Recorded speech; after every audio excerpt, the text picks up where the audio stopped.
TaylorMade has just dropped the P7CB, so it's no longer a prototype. The P7CB is definitely a golf club that is made for more accomplished golfers, players who have certainly a single-digit handicap and probably a low single-digit handicap at that. Starting a couple of years ago, TaylorMade began hearing rumblings from its staff players that they wanted a club that was going to fit somewhere in between the P7MC, its muscle cavity iron, and the P770, which is a hollow body, foam-filled, better player distance iron. And so they went to work, and this is the result of that. A classic, compact blade length, better players cavity back iron. To me, the P7CB from a design standpoint, from just an aesthetic standpoint, harkens back to some of the rack irons that TaylorMade used to put out. This little extra muscle that's been put into the center, the hollowed out sections over here, visually reminds me a lot of the rack stuff, the old 540 stuff.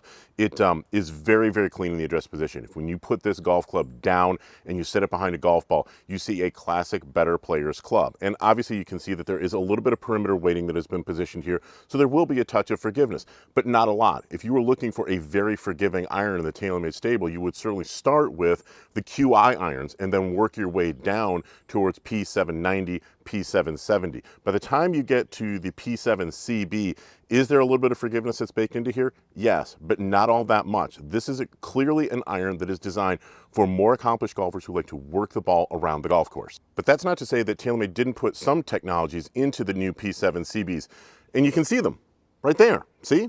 It's right there.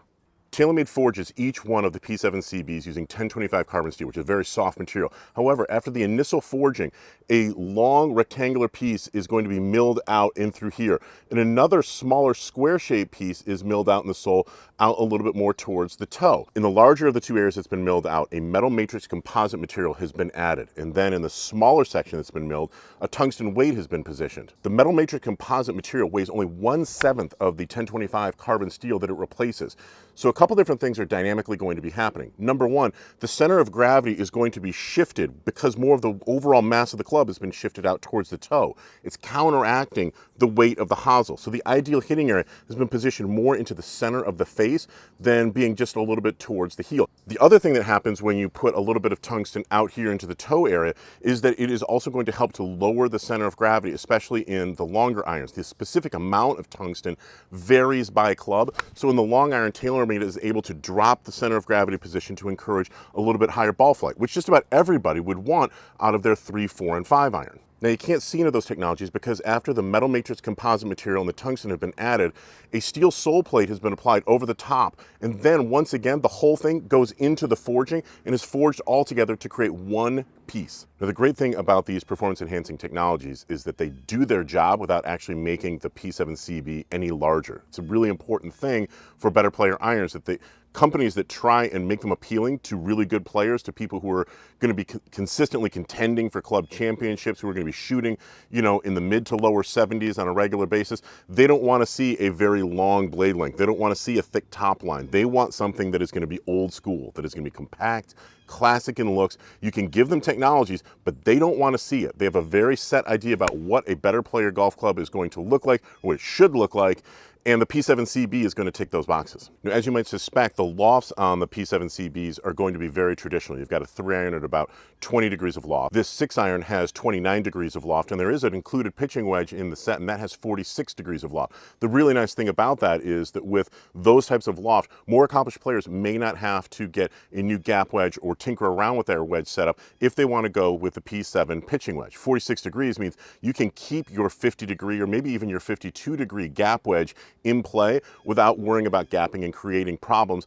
with your approach shots and your short iron shots. The P7CBs are going to cost for a 7-club set about $1,400. However, you will be able to buy them individually, and working with a good custom fitter, mix and match these clubs into a set to create a blended set. For example, if you want to try out and go with long irons in the new P770s and then go with, say, 8, 9 and pitching wedge in the P7CB, working with a custom fitter, you should be able to do that relatively easily. We are already starting to see players on the PGA Tour add the P7CBs into the top portion of their bag. For example, Colin Morikawa put in a prototype version of this as a 4-iron several weeks ago, but then at the Open Championship dropped in a whole set of these. Rory McIlroy has also looked at this as a driving iron, and I think that we're going to see a lot of accomplished golfers create blended sets with P7CBs up at the top of their bag, maybe as a 3-4 or a 5-iron. iron, then transition into a P7MB. Now, truth be told, when I went out to the range and started hitting balls with the P7CB, I already knew this club was going to be pretty aspirational for me. My 10 handicap swing is not really meant for something that has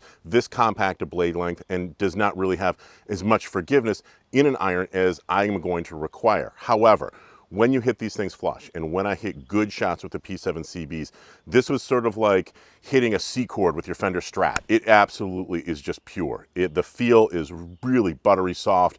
The sensation is fantastic. It sort of just resonates right in the palm of your hand. When you catch it right, you've got it. When you don't catch it right, obviously you're going to know that too straight away. Now, accomplished golfers who can really, with their swing, turn the ball from right to left, left to right, this is exactly, I think, what they're going to be looking for. Because these faces, this machined in grooves and this machined in face here, which has been made perfectly flat, do an excellent job of allowing you to add spin. This is a spinnier iron than P770 and certainly than P790. It is not a distance-oriented iron. You are going to get out of this club, from a distance perspective, exactly what you put into it, and that's by design. More accomplished golfers tend to have faster swings, repeatable swings. They're looking for an iron that's going to be more like this. They don't want to have hot spots on the faces of their irons. They want to be able to control the golf ball around the golf course, and that's what the P7CB is designed to do. I have no business playing muscle-back blades.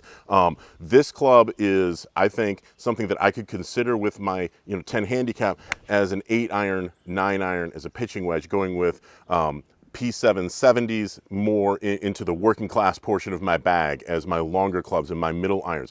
They definitely give you a sense of precision. They definitely flight the ball lower than many of the other irons in the TaylorMade stables. These, for me, hit the ball lower than the P770s and significantly lower than the P790s. Again, that is by design. If you were looking for a higher flying iron in the TaylorMade lineup, you're going to be wanting to look at P770, P790 in the P-Series irons.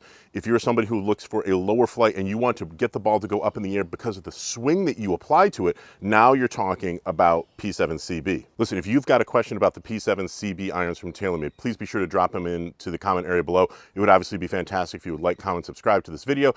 As always, I try and monitor the comment area and give you the best answers that I possibly can, answers to your comments. So if you have any questions about any of the TaylorMade irons that are out there, if you want to know more information, please, I'm happy to try and help you out as best I can. And once again, as always, thank you very, very much for watching my video.